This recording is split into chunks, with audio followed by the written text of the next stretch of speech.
بسم اللہ الرحمن الرحیم۔ فلسفہ وحدت الوجود کے فلسفیانہ نقطہ نظر کے حوالے سے کہ یہ ایک نہایت دقیق، عمیق اور گہرا فلسفہ ہے۔ It is not an easy philosophy to understand.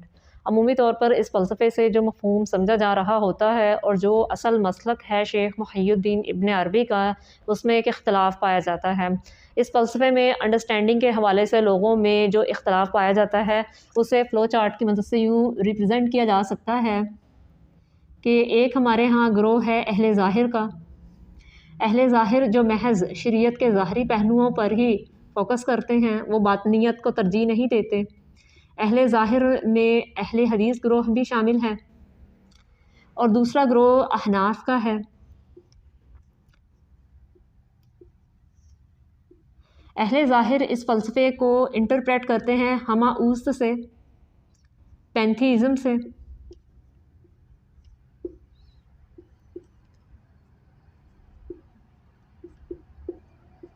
اور احناف کا گروہ اس فلسفے کو انٹرپریٹ کرتے ہیں توحید وجودی سے۔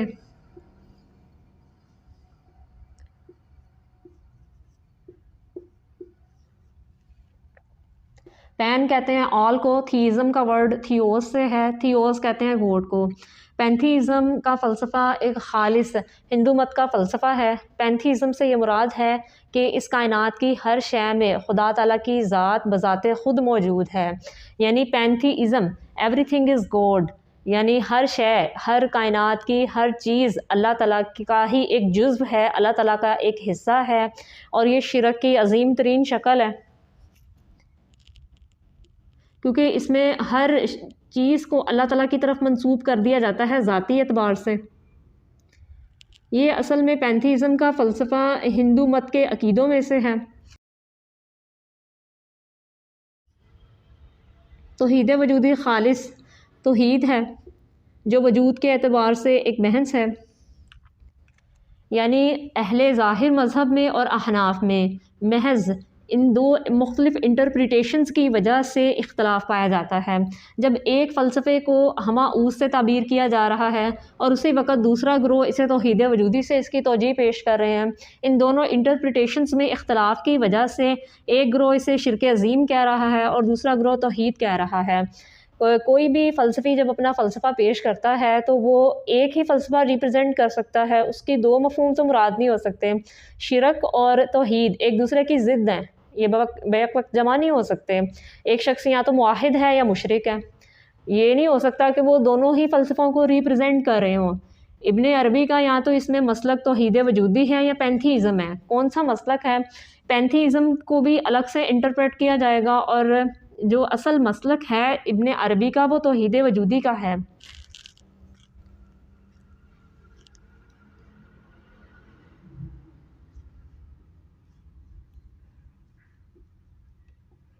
ذیل میں جو ایک وضاحت ہوگی وہ توحید وجودی کے حوالے سے ہوگی، اس کے بعد پینتھیزم کو ریپرزینٹ کیا جائے گا، اور پھر ایک تقابلی جائزہ ہوگا پینتھیزم کا اور توحید وجودی کا، تاکہ ان کے مابین فرق کو واضح کیا جا سکے۔ توحید وجودی کا جو فلسفہ ہے یہ البتہ اور بھی دیگر شخصیات کی طرف منسوب کیا جاتا ہے، لیکن باقاعدہ منظم انداز میں اسے شیخ محی الدین ابن عربی نے ہی پیش کیا ہے۔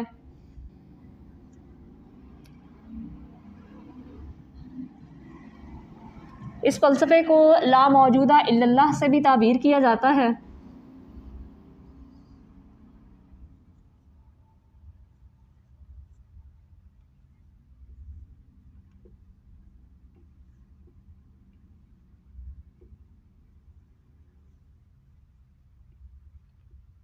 جس کا یہ معنی ہے کہ حقیقی وجود صرف ایک ذات کا ہے اور وہ اللہ تعالیٰ کی ذات کا ہے۔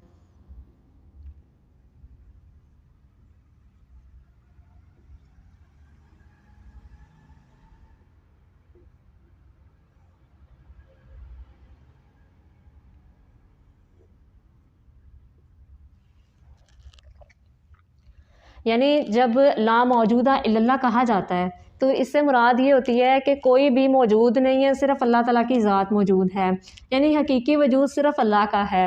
البتہ مخلوقات بھی موجود ہیں لیکن انہیں وجود کا درجہ نہیں دیا جاتا، انہیں وجود کی حیثیت سے تسلیم نہیں کیا جاتا، وہ حقیقی وجود صرف اللہ تعالیٰ کی طرف منسوب کیا جاتا ہے۔ اس سے مراد یہ نہیں ہوتی کہ خالق اور مخلوق دونوں کو ایک دوسرے میں مدغم کر کے یہ اصطلاح استعمال کی گئی ہے، بلکہ اس اصطلاح سے مراد محض یہ ہے کہ خالق کی ہستی کا ہی اصل وجود ہے، مخلوق کو ہم وجود کے درجے میں تسلیم نہیں کرتے۔ اس اصطلاح سے بھی عمومی طور پر ایک غلط مفہوم سمجھا جا رہا ہوتا ہے، جس کی وجہ سے اس فلسفے کو غلط انٹرپریٹ کیا جاتا ہے۔ ایک وہ مفہوم ہے جو اصل میں اس کے فلسفیانہ نقطہ نظر سے واضح ہوتا ہے۔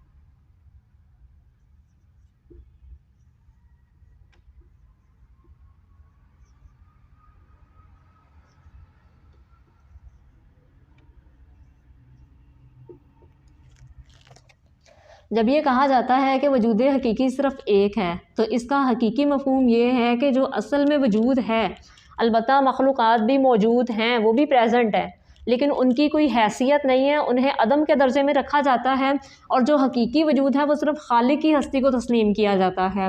یعنی مخلوقات کی نفی کی گئی ہے، ان کو نگیٹ کیا گیا ہے، نلیفائی کیا گیا ہے، لیکن جو اس اصطلاح سے ایک غلط مفہوم سمجھا جا رہا ہوتا ہے وہ یہ ہے کہ خالق اور مخلوق کو ایک دوسرے میں مدغم کر کے ایک وجود تسلیم کیا گیا ہے اور پھر اسے وجود حقیقی کی طرف منسوب کر دیا جاتا ہے۔ یہ عمومی طور پر عوام الناس اور اہل ظاہر مذہب میں، یعنی اہل ظاہر جو اس کی توجیہ پیش کرتے ہیں پینتھیزم سے، ان میں یہ مفہوم سمجھا جا رہا ہوتا ہے کہ شاید خالق اور مخلوق کو ایک دوسرے سے متحد کر دیا ہے، ان کو یونائٹ کر دیا ہے، اور پھر یہ کہا جا رہا ہے کہ وجود حقیقی ایک ہے، یعنی دو وجودوں کو ایک دوسرے میں مدغم کر کے ایک وجود کر دیا اور پھر کہہ دیا کہ وجود حقیقی صرف ایک ہے۔ یہ اس کا غلط مفہوم ہے اور یہ عمومی طور پر سمجھا جا رہا ہوتا ہے، اور ان دونوں کو الگ اس لیے ریپرزینٹ کیا گیا ہے تاکہ واضح ہو جائے کہ جو اس کا حقیقی مفہوم ہے وہ یہ ہے، اور جو غلط مفہوم ہے جو عمومی طور پر اس اصطلاح سے سمجھا جا رہا ہوتا ہے وہ یہ ہے کہ یہ البتہ ایک ایمبیگوس اسٹیٹمنٹ ہے، اس کی وجہ سے یہ اختلاف پایا گیا ہے۔ اب اس کا اصل فلسفہ کیا ہے؟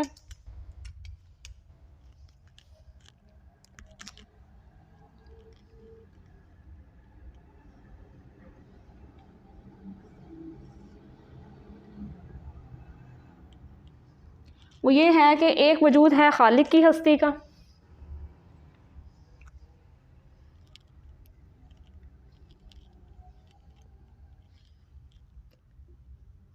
اور دوسرا وجود ہے مخلوق کا، مخلوق جن میں کل کی کل مخلوقات شامل ہیں۔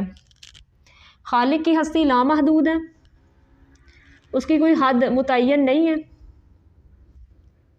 اور مخلوقات محدود ہیں اپنے وجود کے اعتبار سے۔ خالق کی ہستی لامحدود ہے، خالق کی ہستی لامحدود ہے، اس لیے عقل اس ہستی کا احاطہ نہیں کر سکتی۔ اگر کسی چیز کی حد ہوتی تو عقل اس کا احاطہ کر لیتی، لیکن چونکہ اب خالق کی ہستی لامحدود ہے اسی لیے ہماری عقل بھی اس ہستی کا احاطہ نہیں کر سکتی، اللہ تعالیٰ کے بارے میں غور و فکر بھی نہیں کرنی چاہیے۔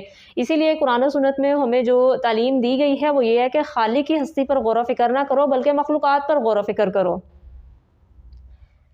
اس کے خالق کے ہستی کے سامنے مخلوق کی جو ہستی ہے وہ محدود ہے، اس کا ایک محدود وجود ہے، وہ اس قدر محدود ہے، اس قدر محدود ہے کہ ہم اسے نیست یا عدم کے درجے میں شمار کرتے ہیں،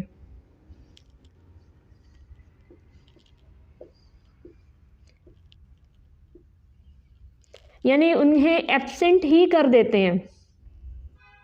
البتہ وہ موجود بھی ہیں لیکن اس کے باوجود بھی ایگزسٹنس سے اس کو ایبسنس کر دیا ہے۔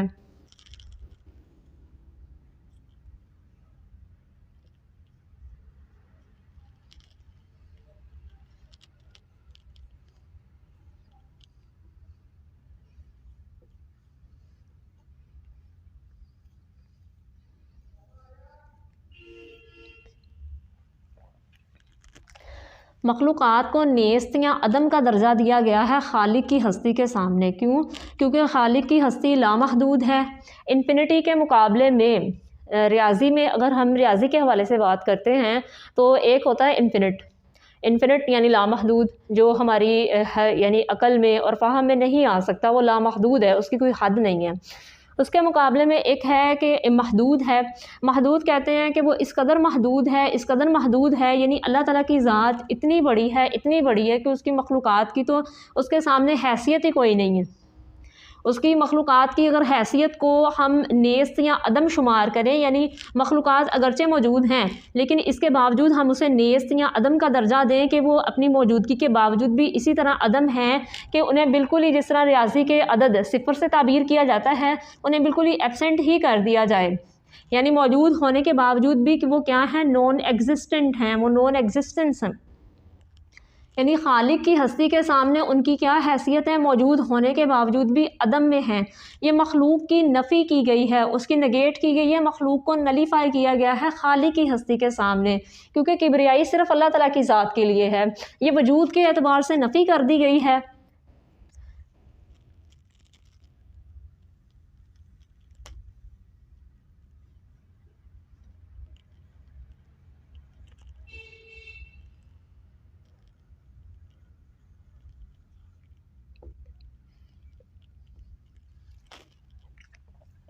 جب مخلوقات کی کل مخلوقات کی نفی کر دی گئی ہے، انہیں بالکل ایگزسٹ ہونے کے باوجود بھی نون ایگزسٹنس کر دیا ہے کہ وہ موجود ہی نہیں ہے، کیونکہ خالق کے سامنے انہیں محدود کرنا ہے. اسی لیے اب وجود حقیقی صرف خالق کی ہستی کا رہ جائے گا. مخلوق کو ہم نے نلیفائی کر دیا ہے، ان کو نگیٹ کر دیا ہے.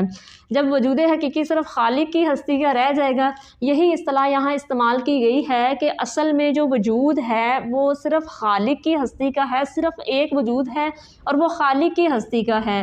اس سے مراد یہ ہوتی ہے کہ ہم نے مخلوق کی ہستی کو اس کو بالکل نیست کر دیا ہے، اگرچہ موجود بھی ہے لیکن خالق کے سامنے اسے ماتحت ہونا پڑے گا، اسے زیر ہونا پڑے گا، حتیٰ کہ اسے نلیفائی ہونا پڑے گا. اسی لیے وجود حقیقی صرف ایک ہے، یہ اصطلاح استعمال کی گئی.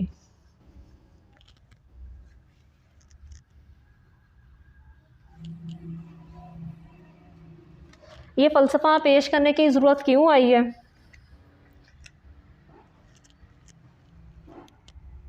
اس کے لیے ایک بریف ایکسپلینیشن ہے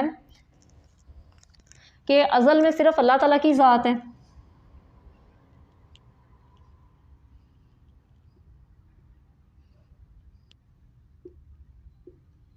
ازل اسے کہتے ہیں جس کی کوئی ابتدا نہیں ہوتی، یعنی ازل میں صرف اور صرف اللہ تعالیٰ کی ذات ہے. اللہ تعالیٰ کی ذات کیونکہ غیر تخلیقی ہے، ان کریٹڈ ہستی ہے، اس لیے وہ ازل میں ایگزسٹ کرتی ہے. پھر جب خالق نے مخلوقات کو پیدا کیا،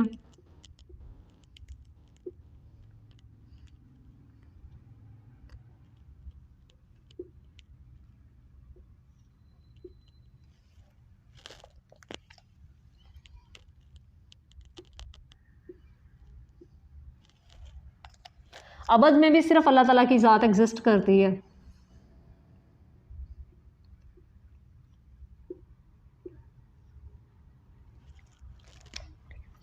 ازل اور ابد میں صرف ایک ذات ہے، اللہ تعالیٰ کی ذات ہے.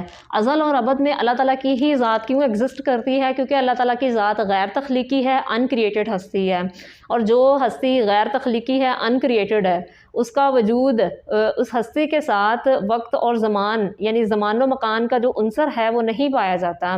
مخلوقات کو اللہ تعالیٰ نے پیدا کیا ہے، ان کی ایک ابتدا ہے، بقا ہے اور فنا ہے، اس لیے ان کے ساتھ زمان و مکان کا عنصر پایا جاتا ہے.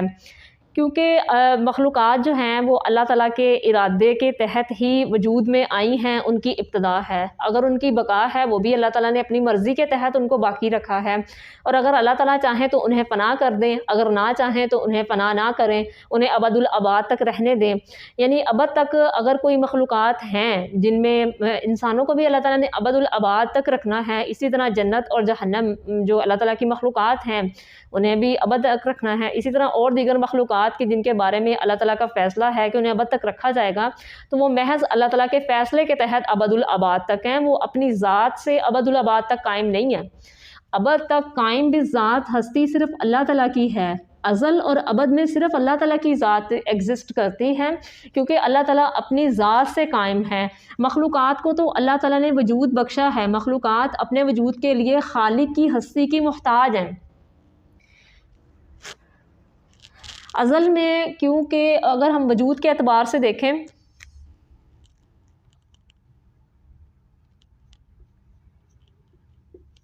ازل میں صرف ایک ہستی موجود ہے اور وہ ہے صرف اللہ تعالیٰ کی ذات۔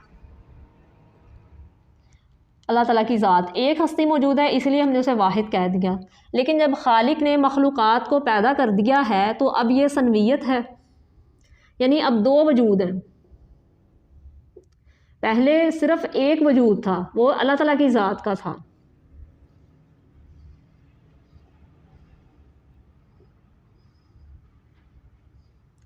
جب خالق نے مخلوقات کو بھی پیدا کر دیا، اب خالق کی ہستی کا اپنا ایک الگ وجود ہے، مخلوقات کا اپنا ایک الگ وجود ہے۔ اب وجود جو ہیں وہ دو ہیں، یعنی ایک خالق کی ہستی کا ہے، ایک مخلوقات کا وجود ہے۔ اسے ہم سنویت سے تعبیر کر سکتے ہیں کہ اب معاملہ ڈیولیزم کا ہے۔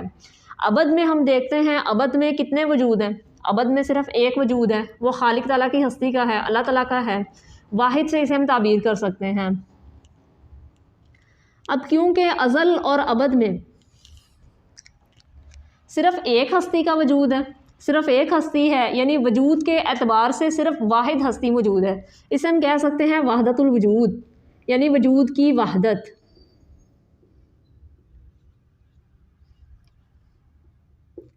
اسی طرح ابد میں بھی ایک ہستی موجود ہے، صرف اللہ تعالیٰ کی ذات ہے۔ ابد میں مخلوقات کو اس لیے نہیں رکھا کیونکہ مخلوقات اپنی ذات سے ابد تک قائم ہونے کی صلاحیت نہیں رکھتی، وہ تو اللہ تعالیٰ کے ایک فیصلے، حکمت کا پہلو ہے کہ ان کی تخلیقات کو ابد تک رکھنا ہے، اپنی ذات سے ان میں ابد تک قائم رہنے کی صلاحیت نہیں ہے۔ ابد میں بھی چونکہ ایک ذات ہے، اسے ہم وحدت الوجود سے تعبیر کر سکتے ہیں، وجود کی وحدت۔ وحدت الوجود یعنی وجود صرف ایک ہستی کا ہے، ازل میں اور ابد میں، لیکن جب خالق نے مخلوقات کو پیدا کر دیا تب سنویت آ گئی، ڈیولیزم آ گیا۔ اب صوفیہ اور عارفین اس مقام پر وحدت الوجود کا جو فلسفہ پیش کرتے ہیں، اس کے لیے ایک پورا بیک گراؤنڈ ہے، ایک پورا فلسفیانہ نقطہ نظر ہے کہ وہ کیوں اس ڈیولیزم کو ختم کرنے کے لیے وحدت الوجود کا فلسفہ پیش کرتے ہیں۔ اس کے لیے اول تو خالق کی ذات کے بارے میں ایک تعارف ہونا چاہیے، اور پھر مخلوقات کا ایک تعارف ہونا چاہیے کہ اگر ہم مخلوقات کو نفی کر دیں، مخلوقات کی نفی کر دیں تو پھر وجود حقیقی صرف ایک رہ جائے گا، خالق تعالیٰ کا رہ جائے گا۔ یعنی جس طرح ازل میں صرف ایک ہستی واحد اللہ تعالیٰ کی تھی، ابد میں اللہ تعالیٰ کی تھی، اب اگر ہم مخلوقات کی نفی کر دیں تب بھی صرف خالق کی ہی ذات باقی رہ جائے گی۔ مخلوقات کو نگیٹ کر کے پھر وحدت الوجود کا فلسفہ پیش کیا جا سکتا ہے۔ اس کے لیے پہلے قدیم اور حادث کے بارے میں ایک تعارف۔ فلسفے میں قدیم کی اصطلاح اللہ تعالیٰ کے لیے بھی استعمال کی جاتی ہے، یعنی وہ ہستی جو ازل سے ہے، اور حادث کی اصطلاح استعمال کی جاتی ہے مخلوقات کے لیے۔ خالق کے سامنے مخلوق کی کیا حیثیت ہے، اسے مختلف نکات کی صورت میں واضح کیا جا سکتا ہے۔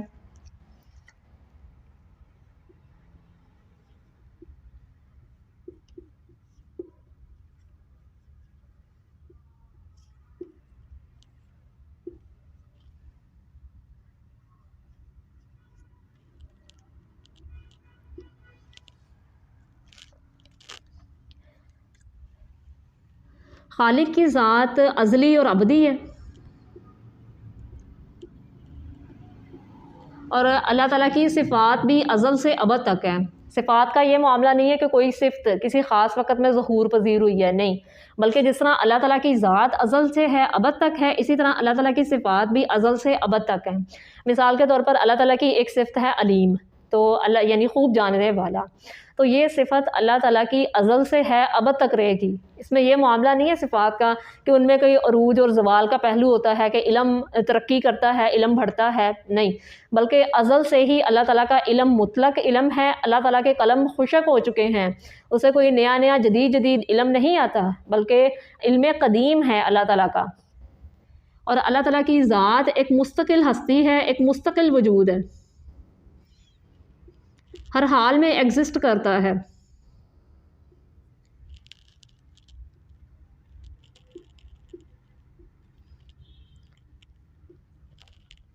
اللہ تعالیٰ کی ذات بھی لامحدود ہے اور صفات بھی لامحدود ہیں، ان کی کوئی حد متعین نہیں ہو سکتی کہ جہاں پر ہم کہہ سکیں کہ اب یہاں پر ختم ہو گیا، نہیں، بلکہ وہ لامحدود ہے۔ اللہ تعالیٰ کی ہستی مطلق ہے، ایبسولیوٹ ہے، مکمل ہے، ہر لحاظ سے مکمل ہے، تمام عیوب و نقائص سے پاک ہے۔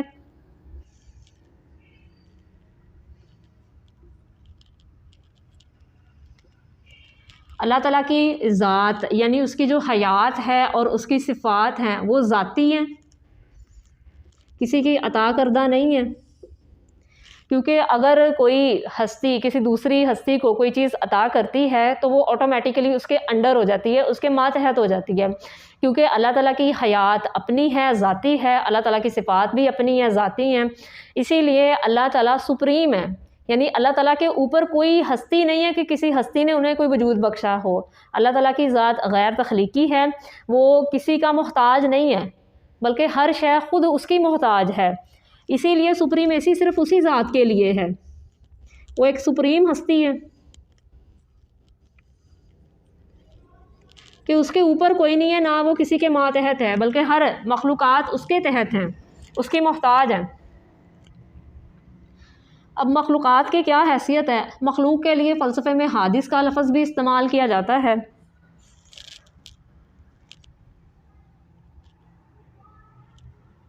جس طرح اللہ تعالیٰ کی ذات ازل سے ابد تک ہے اور ازل اور ابد میں زمان و مکان یعنی ٹائم اور سپیس ایگزسٹ نہیں کرتا، مخلوقات کے لیے ٹائم اور سپیس ایگزسٹ کرتا ہے، کیونکہ مخلوقات کو جب ہم کہتے ہیں کہ فلاں مخلوق فلاں وقت یعنی کہ فلاں تاریخ کو پیدا ہوئی، تو اس میں ایک یعنی اس کی کریشن کے وقت کا ایک ابتدا آ جاتی ہے، یعنی ہمارا ایک وجود ہے، ایک مادی وجود ہے، ایک روحانی وجود ہے، کہ مادی وجود میں اس دنیا میں آئے، لیکن اس دنیا میں آنے سے پہلے انسان اپنے ماں کے پیٹ کے اندر بھی ایک مرحلہ طے کرتا ہے، اور اسی طرح ارواح کی تخلیق ہوئی ہیں، لیکن برحال تخلیق جس وقت بھی ہوئی ہے اس میں ایک ابتدا آ جاتی ہے، یعنی اس میں ایک تاریخ آ جاتی ہے کہ وہ اس کی ابتدا ہے، وہ اس کی تاریخ پیدائش ہے، یعنی مخلوقات کیونکہ تخلیقی ہیں اسی لیے وہ زمان و مکان کے اندر ہی ایگزسٹ کرتی ہیں۔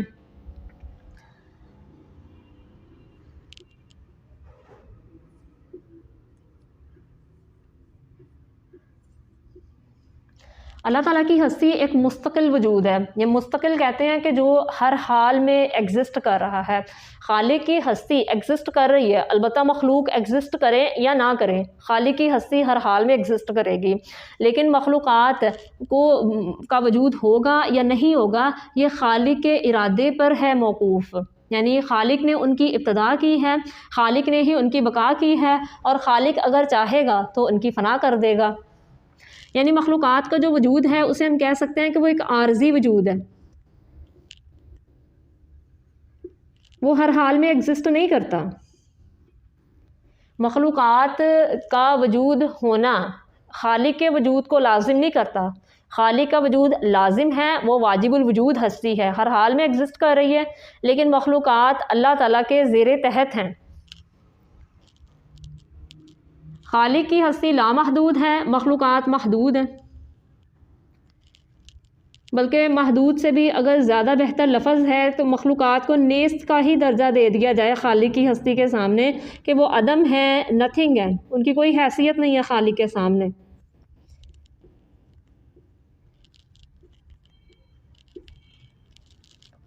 جب مخلوقات کے بارے میں یہ کہا جاتا ہے کہ ان کی کوئی حیثیت نہیں ہے، وہ عدم کے درجے میں ہیں، تو یہ اللہ تعالیٰ کی کبریائی بیان کی جا رہی ہوتی ہے کہ جب اللہ تعالیٰ نے اپنی بڑائی بیان کر دی ہے تو اس کے بعد اس کی تمام مخلوقات اس کے زیر ہیں، اس کے تحت ہیں، اپنا جو درجہ ہے وہ کم کریں، کم بھی کیا کریں، اپنا درجہ بالکل ختم ہی کر دیں، یعنی اپنی انانیت کو، اپنی ایگو کو، اپنے سیلف کو مکمل طور پر ختم کر دیں، مکمل طور پر فنا کے درجے میں رکھیں۔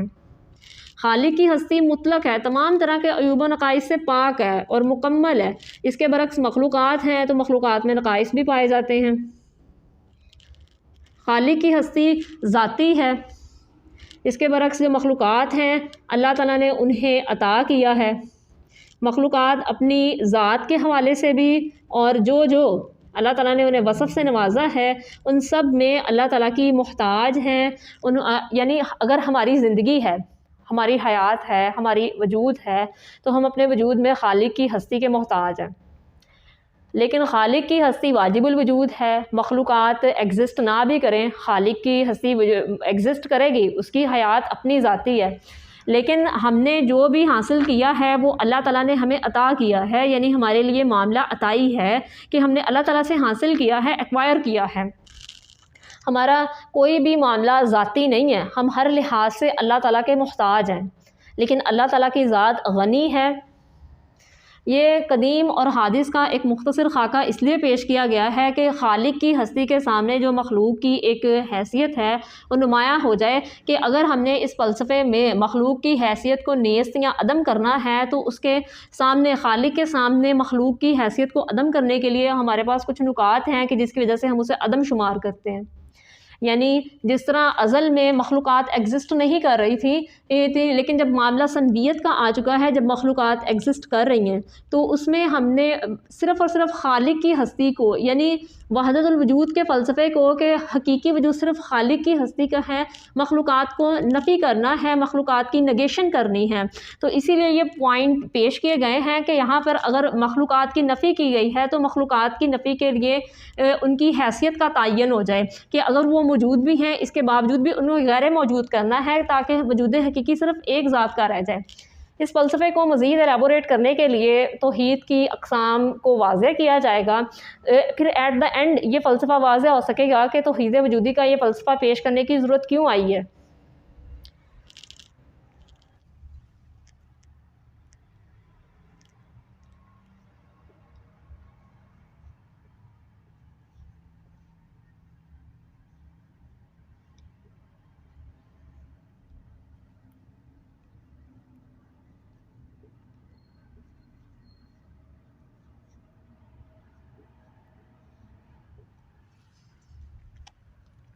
علماء کرام نے توحید کی جو اقسام بیان کی ہیں وہ توحید ربوبیت، توحید الوہیت اور توحید اسماء و صفات ہیں، لیکن شیخ محی الدین ابن عربی نے جو مذکورہ فلسفہ ہے وحدت الوجود کا، اس کے حوالے سے توحید کی ایک اور قسم واضح ہوتی ہے، وہ ایٹ دا اینڈ ایلیبوریٹ کی جائے گی۔ توحید کے حوالے سے پہلی قسم کے توحید ربوبیت،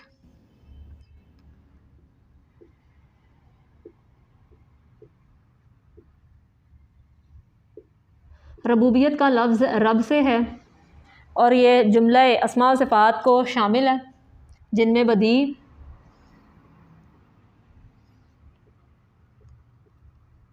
خالق، مالک،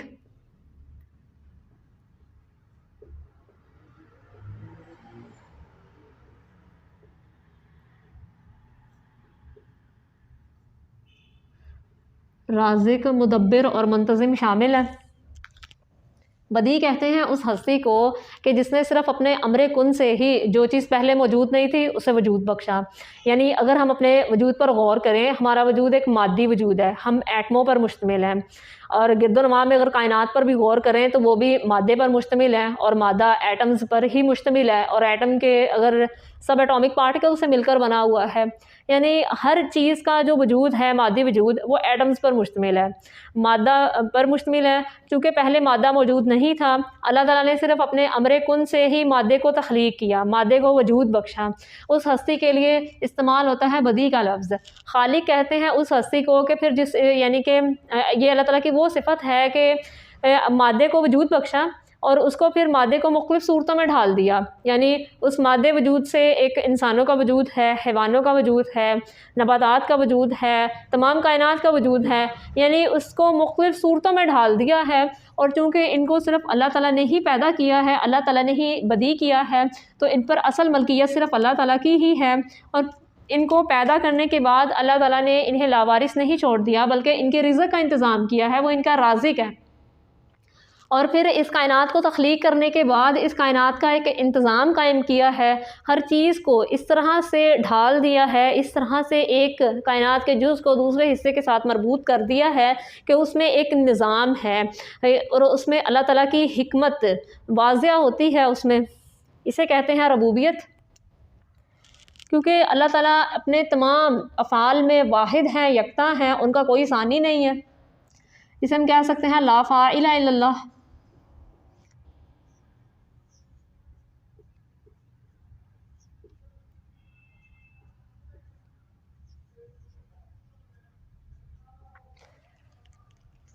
یعنی جو مذکورہ افعال ہیں ان میں صرف اور صرف اللہ تعالیٰ کی ہی ذات ہے کہ جن کی طرف منسوب کیے جاتے ہیں۔ لا فاعلہ، فاعلہ کے لام پر فتح ہے اور اسی لیے لا نفی جنس ہے، یعنی تمام کے تمام جو مذکورہ افعال ہیں وہ صرف اللہ تعالیٰ ہی کی طرف منسوب ہیں، کسی دوسری ہستی کو اس میں کسی قسم کا کوئی دخل نہیں ہے۔ توحید کی دوسری قسم ہے توحید الوہیت۔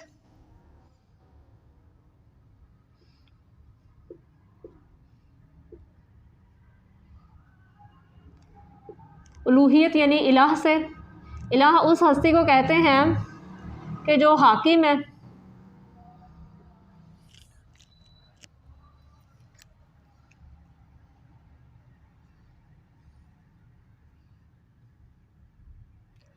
یعنی حکومت کرنے والی، کیونکہ تمام چیزوں کی خلقت اللہ تعالیٰ نے کی ہے، اصل ملکیت صرف اللہ تعالیٰ کے پاس ہے، اور جو جس کا مالک ہوتا ہے حکومت بھی اسی کی ہوتی ہے۔ اسی لیے الہ میں پہلی کہ وہ حاکم ہے، یعنی حکومت صرف اور صرف اللہ تعالیٰ کی ہوگی۔ حکومت کرنے کے لیے ایک قانون نافذ کیا جاتا ہے، کیونکہ حکومت قانون کے بغیر تو نہیں ہو سکتی۔ اس قانون کو یعنی اس ڈیوائن لا کو اللہ تعالیٰ نے اسکرپچرز کے ذریعے ایکسپلین کیا ہے، اسے قانون کہتے ہیں۔ پھر جو اس قانون کی پیروی کرے گا اس کے لیے ایک جزا بھی ہونی چاہیے، اور جو اس قانون کی نافرمانی کرے اس کے لیے ایک سزا ہونی چاہیے۔ یہ عدل کا تقاضا ہے۔ اگر جزا اور سزا نہ ہو تو پھر عدل تو نہیں قائم رہ سکے گا۔ جزا کی صورت میں اللہ تعالیٰ نے جنت کو پیدا کیا ہے، اور سزا کی صورت میں ابدی جہنم ہے۔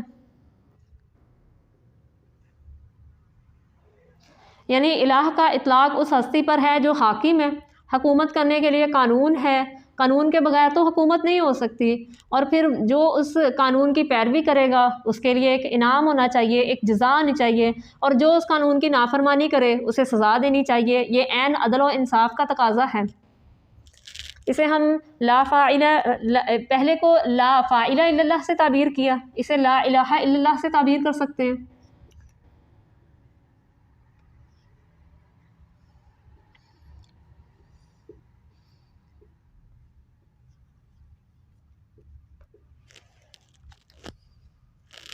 تاریخ میں جتنے بھی شرک پیدا ہوئے ہیں، کوئی بھی ہستی اپنے آپ کو خالق، مالک، بدی، رازق، مدبر اور منتظم ہونے کا دعویٰ نہیں کر سکتی، کیونکہ اس کے لیے اس کو ایویڈنس پیش کرنا پڑے گا کہ اس نے اس کائنات کو تخلیق کیا ہے، حالانکہ کسی نے بھی تخلیق نہیں کیا۔ اللہ تعالیٰ نے واحد تنہا اللہ تعالیٰ کی ذات ہے ان تمام افعال میں، ان تمام افعال میں اللہ تعالیٰ کی ذات چونکہ واحد ہے، اسی لیے کوئی بھی ان افعال میں شریک نہیں ہے، کوئی بھی اللہ تعالیٰ کا ثانی نہیں ہے، واحد ہے۔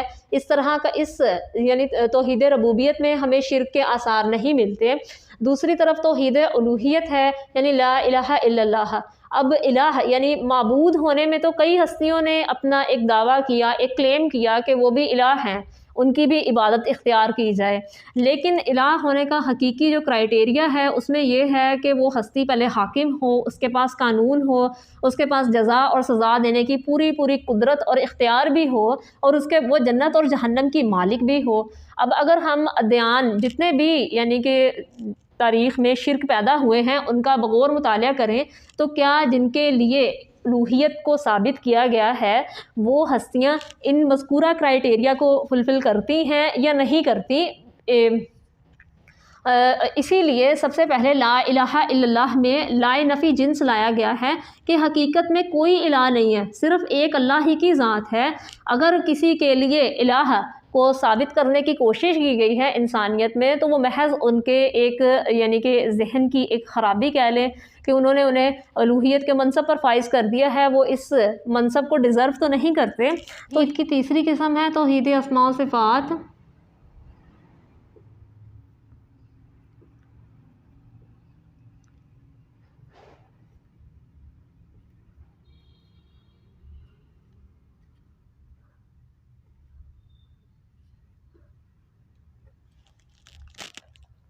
اللہ تعالیٰ کی صفات کے بارے میں ہمارا یہ موقف ہے کہ اللہ تعالیٰ کی ہر صفت لامحدود ہے، اس کی کوئی حد متعین نہیں ہے، وہ مطلق ہے۔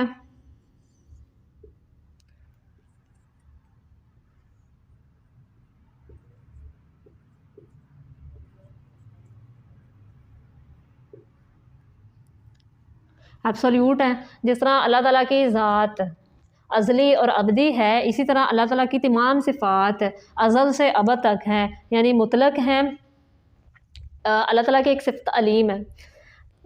جس طرح سائنس کا علم ہے تو اس میں پروان چڑھتا ہے، یعنی اس میں عروج ہو رہا ہے، اس میں سائنس میں علم کو مزید ایکسپلور کیا جاتا ہے. لیکن اللہ تعالیٰ کا علم قدیم ہے، ازل سے ہے، ابد تک قائم رہے گا. اور دوسرا یہ کہ اللہ تعالیٰ کی علم جو ہے اس میں کوئی عروج نہیں ہوتا، اس میں زوال نہیں ہوتا. جس طرح انسانوں کا علم ہے اس میں وہ مطلق علم ہے، وہ ازل سے ہے. اسی طرح اللہ تعالیٰ کی جو دوسری صفات ہیں وہ بھی ازل سے ابد تک ہیں، وہ لامحدود ہیں. صفات کے بارے میں، صفات پر بغیر تمثیل کے تکییف، تحریف اور تعطیل کے ایمان لانا لازم ہے. یعنی اللہ تعالیٰ نے مخلوقات کو بھی جن صفات سے نوازا ہے، یعنی مخلوقات کی بھی حیات ہے، اللہ تعالیٰ کی بھی حیات ہے، لیکن اس میں المخلوق کی حیات ویسی نہیں ہے جس طرح اللہ تعالیٰ کی حیات ہے. یعنی اس میں تمثیل نہیں کی جائے گی، اس کو مخلوق کی صفت کو اللہ تعالیٰ کی صفت کے مثل نہیں کیا جائے گا. لیسا کمثلہ شیء، یعنی اللہ تعالیٰ کی ہستی جیسی کوئی بھی نہیں ہے. البتہ صفت میں صرف ایک نام کی مشابہت ہے، صرف ایک اسم کی مشابہت ہے، لیکن وہ صفت اپنی حیت کے اعتبار سے مختلف ہے. یعنی اللہ تعالیٰ کی صفت کو مخلوق کی صفت کے مشابہ نہیں کیا جائے گا. اگر مشابہ کر دیا تو وہ شرک پیدا ہو جائے گا. صفات پر بغیر تکییف، یعنی ان کی کیفیت کو بیان نہیں کیا جائے گا. یہی سلف صالحین اور ائمہ کا مسلک ہے کہ اللہ تعالیٰ کی جو صفات بیان کر دی گئی ہیں ان کو بغیر تعویل کے، بغیر تفسیر کے ان پر ایمان لایا جائے گا. ان میں کوئی تحریف نہیں کی جائے گی، کوئی تبدیلی نہیں کی جائے گی، ان کے بارے میں تعویل نہیں کی جائے گی. اور تعطیل کہتے ہیں معطل ہونے کو. یعنی اللہ تعالیٰ کی صفات اس کی ذات میں موجود ہیں، وہ ازل سے ابد تک موجود ہیں، کوئی بھی صفت معطل نہیں ہوتی. مثال کے طور پر اگر دو متضاد صفتیں بھی ہیں، جس طرح ایک صفت ہے شفقت کرنا، رحمت کرنا، اور دوسری متضاد صفت ہے غضبناک ہونا. اب یہ دو متضاد صفتیں ہیں. اب بیک وقت اگر ہم انسانوں کے لحاظ سے بات کریں تو انسان ایک وقت میں یا تو شفقت اور رحمت والا اس کا لب و لہجہ ہو سکتا ہے، یا پھر غضبناک ہو سکتا ہے. یعنی ایک وقت میں دو صفتیں جمع نہیں ہو سکتی، ایک صفت معطل ہو جاتی ہے. لیکن جو اللہ تعالیٰ کا معاملہ ہے اس میں اللہ تعالیٰ اپنے کئی بندوں پر شفقت فرما رہے ہیں، رحمت فرما رہے ہیں، تو کئی بندوں پر غضبناک بھی ہو رہے ہیں. یعنی دونوں صفتیں بیک وقت موجود رہیں گی، وہ تعطیل نہیں ہوگی، معطل نہیں ہوگی. توحید اسماء و صفات کو اگر اللہ تعالیٰ کی ایک صفت لیں علیم، تو اسے تعبیر کرنا چاہیں تو کہہ سکتے ہیں کہ لا علیم الا اللہ، یعنی کوئی جاننے والا نہیں ہے، صرف اللہ تعالیٰ ہی کی ذات جاننے والی ہے.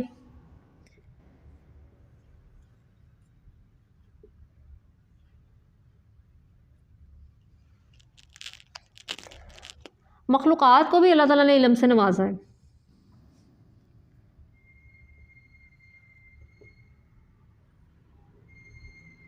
کیا مخلوقات بھی اپنے آپ کو علیم کہہ سکتی ہیں؟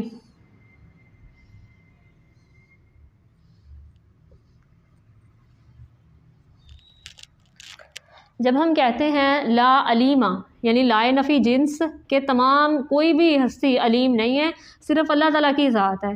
اب مخلوقات کا جب معاملہ آتا ہے، مخلوقات کو بھی اللہ تعالیٰ نے علم سے نوازا ہے، تو کیا مخلوقات بھی اللہ تعالیٰ کے سامنے اس بات کا اعتراف کریں گی کہ وہ بھی علیم ہے؟ نہیں، بلکہ مخلوقات اپنے آپ کو جاہل رکھیں گی. یعنی اللہ تعالیٰ کے علم کے سامنے ہماری جو حیثیت ہے وہ ایک جہالت کی ہے، عدم کی ہے. جاہل کہتے ہیں اس کو جس کے پاس علم نہیں ہوتا. یعنی اس نے علم کو عدم کر دیا، اس نے اپنے علم کی نفی کر دی، اس کو نیست کر دیا. بالکل یہاں جس طرح مخلوق کا یعنی علم اگر محدود ہے نا، تو اس نے اپنے آپ کو عدم کر دیا، نیست کر دیا، یعنی اپنے علم کو ایبسنٹ کر دیا. بے شک اس کو اللہ تعالیٰ نے علم سے نوازا ہے، لیکن اس نے اپنے علم کی نفی کر دی، اپنے آپ کو بالکل اللہ تعالیٰ کے سامنے یعنی اپنے آپ کو بالکل زیر کر دیا ہے. اسی لیے مخلوق کے لیے بہتر موقف یہ ہے کہ مخلوق تو اللہ تعالیٰ کے سامنے یہی کہے گی کہ وہ جاہل ہے. اگر وہ یہ کہے کہ وہ بھی علیم ہے تو اللہ تعالیٰ کی ذات بھی علیم ہے، تو یہ تو شرک پیدا ہو جاتا ہے. اسی شرک کی نفی کے لیے توحید وجودی کا فلسفہ پیش کیا گیا۔ اب اس فلسفے کے حوالے سے جو توحید کی چوتھی قسم ہے وہ توحید وجودی کی ہے۔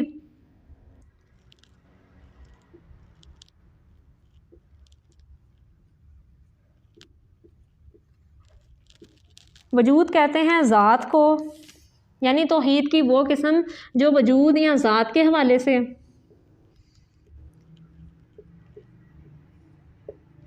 ایک وجود خالق کی ہستی کا وجود ہے، دوسرا وجود مخلوقات کا وجود ہے، جملہ مخلوقات جن میں شامل ہے۔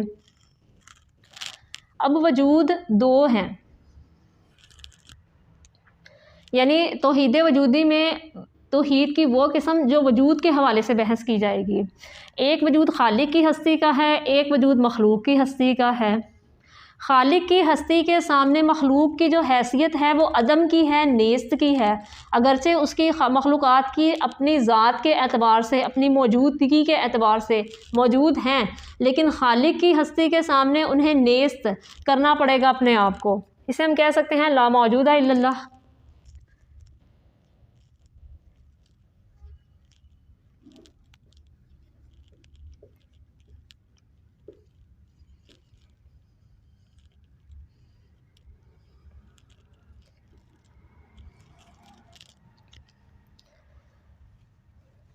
یعنی مخلوقات نے اپنے وجود کی نفی کر دی ہے خالق کے وجود کے سامنے، جس طرح یہ تمام افعال میں صرف اللہ تعالیٰ کی ذات واحد تھی، اسے ہم لا فاعل الا اللہ سے تعبیر کر دیتے ہیں کہ ان افعال میں صرف اور صرف اللہ تعالیٰ کی ذات واحد ہے، یکتا ہے، اس کا کوئی ثانی نہیں ہے۔ اسی طرح الوہیت میں کہ جتنے بھی تاریخ میں اگر کسی شخصیت کی طرف الوہیت کا دعویٰ بولا بھی گیا ہے تو وہ الوہیت کے منصب کو ڈیزرو نہیں کرتے، صرف الہ جو حقیقی الہ ہے وہ صرف اللہ تعالیٰ ہی کی ذات ہے۔ اسی طرح توحید اسماء و صفات میں کہ لا علیم الا اللہ، اسی طرح دیگر صفات بھی آ جائیں گی کہ اگر کوئی عالم ہے، حقیقی علم رکھنے والا ہے تو وہ محض اللہ کی ذات ہے، اس کی مخلوقات اس کے مقابلے میں عدم کے درجے میں ہیں۔ اسی طرح وجود کے اعتبار سے، ذات کے اعتبار سے اب چونکہ سنویت آ چکی تھی، یعنی ایک خالق کی ہستی تھی، ایک مخلوق کی ہستی تھی، یہ تو ڈیولیزم ہو گیا تھا، سنویت ہو گئی تھی۔ اس سنویت کو ختم کرنے کے لیے لا موجود الا اللہ کہ کوئی موجود نہیں ہے، کوئی ہستی، کسی ہستی کا بھی کوئی وجود نہیں ہے، یعنی مخلوقات اپنے وجود کی حیثیت سے، جسے ہم کہہ سکتے ہیں ریاضی کا ایک صفر کا عدد ہوتا ہے نا کہ صفر کی کوئی حیثیت نہیں ہوتی، اسی طرح مخلوق کو اپنی وجود میں اپنی ذات کے حوالے سے عدم میں جانا پڑے گا، لا موجود الا اللہ کہ صرف اگر موجود ہے تو وہ صرف اللہ تعالیٰ کی ذات ہے۔ یعنی یہ لا موجود الا اللہ کا جو فلسفہ پیش کیا گیا ہے وہ سنویت کو ختم کرنے کے لیے، مخلوق کو ختم کرنے کے لیے کہ واحد وجود جو حقیقی وجود ہے وہ صرف اللہ تعالیٰ کی ذات کا ہے، اسے کہتے ہیں وحدت الوجود۔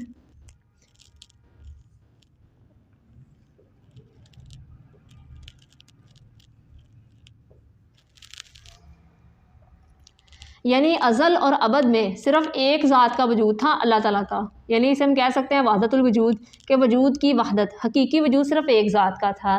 پھر جب اللہ تعالیٰ نے مخلوقات کو پیدا کیا تو سنویت ہو گئی، وجود کی وحدت تو نہ رہی، اسے مخلوقات کی نفی کے لیے، مخلوقات کو نگیٹ کرنے کے لیے وحدت الوجود کا فلسفہ پیش کیا گیا ہے کہ اس سنویت کو ختم کیا جائے، خالق کی ہستی کے سامنے مخلوق کو عدم کرنا ہے، مخلوق کو نلیفائی کرنا ہے،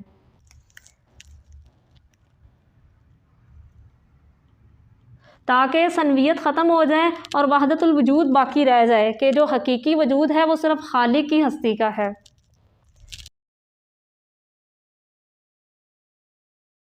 توحید ربوبیت کے حوالے سے، توحید ربوبیت میں ہمیں شرک کے آثار نہیں ملتے، کیونکہ کوئی بھی ہستی اللہ تعالیٰ کے ان افعال کے ساتھ اپنے آپ کو شریک نہیں ٹھہرا سکتی، یعنی کوئی ہستی اس کائنات کا خالق، مالک، رازق، مدبر اور منتظم ہونے کا دعویٰ نہیں کر سکتی۔ الوہیت میں ہمیں شرک کے آثار ملتے ہیں مختلف ادیان میں، اسے ہم شرک فی الالوہیت سے تعبیر کر سکتے ہیں۔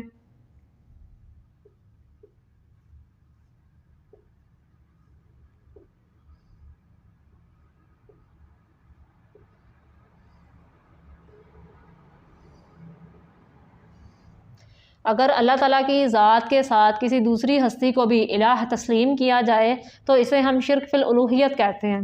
اسی طرح اللہ تعالیٰ کے اسماء و صفات میں اگر کسی ہستی کو شریک ٹھہرا دیا جائے؟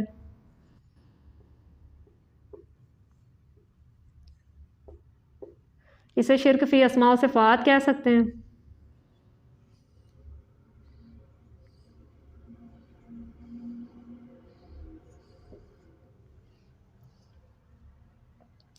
اگر اللہ تعالیٰ کے وجود کے ساتھ کسی دوسری ہستی کے وجود کو تسلیم کیا جائے، اسے شرک فی الوجود کہہ سکتے ہیں۔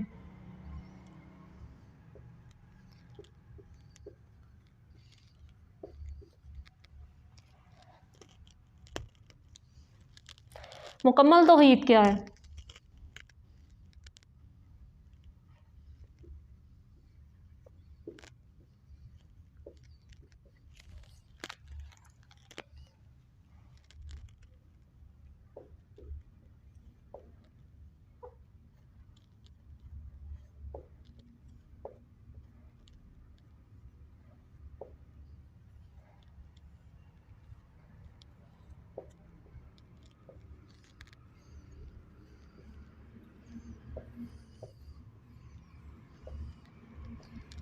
مکمل توحید کا یہ تصور ہے کہ اللہ تعالیٰ اپنی ذات، صفات اور افعال میں واحد ہیں، یکتا ہیں۔ اللہ تعالیٰ کا کوئی ثانی نہیں ہے۔ افعال کے اعتبار سے اگر ہم دیکھتے ہیں تو جو مذکورہ افعال ہیں وہ صرف اللہ تعالیٰ کے ہیں، اس میں کوئی دوسری ہستی کا کوئی دخل نہیں ہے۔ اسی طرح اللہ تعالیٰ کی اگر صفات دیکھتے ہیں تو یہ بھی اللہ تعالیٰ کی صفات ہیں، یہ بھی اللہ کی صفات ہیں، یہ بھی اللہ تعالیٰ کی صفات ہیں۔ یعنی اللہ تعالیٰ اپنی صفات میں بھی واحد ہیں، کوئی دوسری ہستی کو اس میں دخل نہیں ہے، کوئی دوسری ہستی اللہ تعالیٰ کا ثانی نہیں ہو سکتی۔ اللہ تعالیٰ واحد ہیں، یکتا ہیں۔ اسی طرح اپنی ذات کے حوالے سے شرک کا کیا پہلو ہے، یعنی یہ صفات اور افعال کے حوالے سے نمایاں ہو گئیں۔ جو توحید کی 3 اقسام علماء نے بیان کی ہیں، توحید ربوبیت، الوہیت، اسماء و صفات، یہ صفات اور افعال کے حوالے سے تھیں۔ اب ذات کے حوالے سے توحید کا کیا تصور ہو سکتا ہے کہ اگر وجود اور ذات یعنی خالق اور مخلوق ہے تو مخلوق کے وجود کی نفی کر دی جائے کہ اللہ تعالیٰ کے وجود کے سامنے ہر ہستی کا وجود نیست ہوگا، عدم ہوگا۔ یہی مکمل توحید ہے۔ یعنی ذات کے حوالے سے جو توحید ہے وہ شیخ ابن عربی کا مسلک ہے کہ اللہ تعالیٰ اپنی ذات کے حوالے سے کہ حقیقی وجود صرف ایک ہستی کا ہے، واحد ہے، اسے کہتے ہیں وحدت الوجود کا فلسفہ، کہ شرک فی الوجود کی نفی کے لیے یہ پیش کیا گیا ہے۔ وحدت الوجود یعنی توحید وجودی کے اس مذکورہ فلسفے کے مطابق اگر کوئی خالق کی ہستی یعنی خالق کے وجود کے سامنے اپنے آپ کو بھی ایک وجود یعنی اپنے آپ کو بھی ایک ذات کی حیثیت سے ڈکلیئر کرتا ہے تو وہ گویا شرک فی الوجود کا اعتراف کر رہا ہے۔ اسی نقطے کو کہ یہاں پر چونکہ وحدت الوجود تھا یعنی وجود صرف واحد تھا، اس سنویت یعنی ڈیولیزم کو ختم کرنے کے لیے وحدت الوجود کا یہ فلسفہ پیش کیا گیا کہ مخلوق کی اب نفی کرنی ہے ہر حال میں خالق کی ہستی کے سامنے۔ اس کے لیے مخلوق کے مذکورہ پوائنٹس کو ہائی لائٹ کیا گیا ہے کہ جو مذکورہ مخلوق کی جو حیثیت ہے وہ خالق کے سامنے نمایاں کیا جائے پہلے اسے، تاکہ اس کی نفی ممکن ہو سکے۔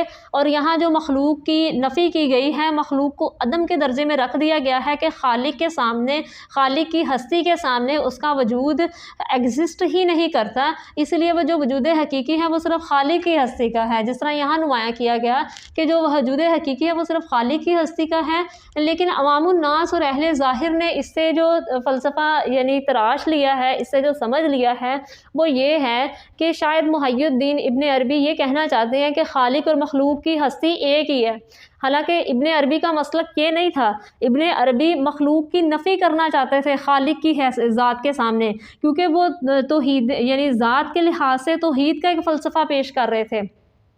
اس فلسفے میں محض مس انڈرسٹینڈنگ کی وجہ سے ایک اختلاف پایا گیا اور اس فلسفے کو پھر ہمہ اوست سے تعبیر کر دیا گیا۔ ہمہ اوست کیا ہے؟ جسے ہم پینتھیزم کہتے ہیں۔ پینتھیزم کا فلسفہ یہ ہے کہ اس کائنات کی ہر شے میں بذات خود خدا تعالیٰ ہی کی ذات ہے۔ وہ ہندو فلسفوں میں سے ایک فلسفہ ہے، اسے الگ ریپرزینٹ کیا جائے گا، اس فلسفے کی وضاحت ہوگی اور پھر ایٹ دا اینڈ توحید وجودی، یہ پورا فلسفہ چونکہ توحید وجودی کا ہے، توحید وجودی اور ہمہ اوست کے فلسفے کا ایک بریف کمپیریزن ہوگا تاکہ ان کے مابین فرق کو واضح کیا جا سکے۔ شیخ محی الدین ابن عربی کے مذکورہ توحید وجودی کے فلسفے کے حوالے سے ایک اضافی نقطہ کہ اگر ماہیت وجود کے حوالے سے بات کی جائے، یعنی اگر ہم اپنی بات کریں، اپنے وجود کی بات کریں اور دیگر مخلوقات کے وجود کی بات کریں، تو یہ ایک مادی وجود ہے، یعنی ایٹموں سے مل کر بنا ہے۔ لیکن اللہ تعالیٰ کا وجود کیا ہے، اس کے بارے میں ہم مجہول ہیں، ہم جاہل مطلق ہیں، ہمیں اس کے بارے میں نہ تو کلام کرنا چاہیے، نہ اس کے بارے میں ہمیں علم ہے کہ اس کے وجود کی ماہیت کیا ہے۔ لیکن اگر کوئی شخص یہ یقین رکھتا ہے کہ وجود کی ماہیت جو خالق اور مخلوق کی ایک ہے، تو وہ البتہ پینتھیزم کا قائل ہو چکا ہے، وہ ہمہ اوست کا قائل ہے۔ ہمہ اوست بذات خود ایک شرک عظیم ہے، یعنی اس نے اپنے وجود کی ماہیت میں اللہ تعالیٰ کی ہستی اور مخلوقات کی ہستی کو ایک دوسرے کے مثل کر دیا ہے، حالانکہ جو قرآن میں بتایا گیا ہے کہ لیسا کمثلہ شیء، یعنی اس ہستی جیسی کوئی بھی شے نہیں ہے، وہ مخلوقات کی تشبیہ سے منزہ ہے، یعنی اللہ تعالیٰ کی وجود، اللہ تعالیٰ کی جو ہستی ہے وہ اپنی ماہیت کے اعتبار سے بھی مخلوق سے منفرد ہے، علیحدہ ہے۔ مخلوقات کا وجود ایک مادی وجود ہے، اس میں کسی قسم کی بھی کوئی مشابہت نہیں ہے۔